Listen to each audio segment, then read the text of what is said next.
the endeavor to make jump rope an Olympic sport, where that fits within, or I guess your opinion on where you think it should fit in our priorities as a sport. Sure. So we It's a first great off, question. yeah, it's a great question. First off, we did not talk about that, but Okay. yes, I love going into that. So I think when it comes to the Olympics, that is a very amazing goal for any sport, especially our sport. And but I would say that it should be a goal, but it shouldn't be just the primary goal. And I Mm-hmm. put it to you like this: if you think about soccer, what's their premier event? Right. The World Cup. Exactly. It's Mhm. not the Olympics. You know what I mean? The Olympics is a byproduct of them doing everything right, and they're like, you know what? We want to have soccer too.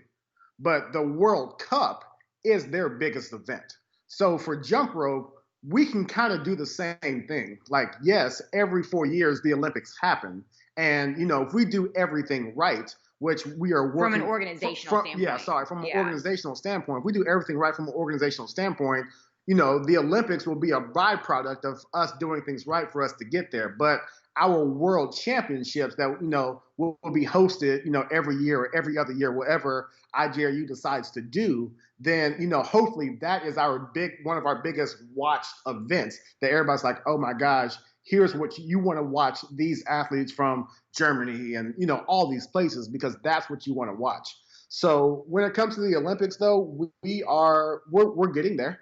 I will say, Yeah, for the first time, like honestly, Nick and I have been in the sport for over 20 years, and for the first time, we are actually taking steps. it's steps are being taken. I've been in the room or on some of these trips to just kind of see how things are working, and it's a process, but it's a process that like you can't cut corners. You have to kind of, I won't say follow the rule book, but you kind of have to follow the rule book and setting up your organization in a way that is going to make the Olympics start to look at you. Mm-hmm. And I believe Sean Hamilton, which we all know and love, he started this quest 10 or so years ago.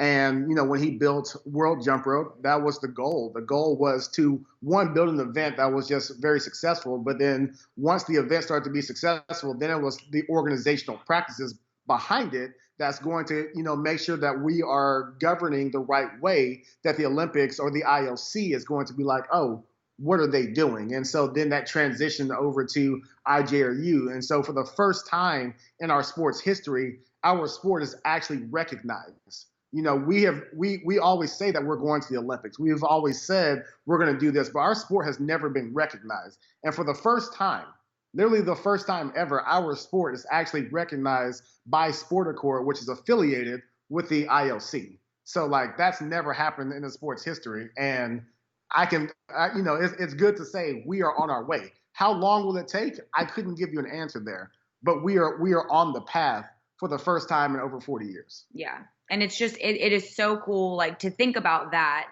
And to think, growing up in this sport and how many hours and how much effort you put into the sport to be great and to be your best.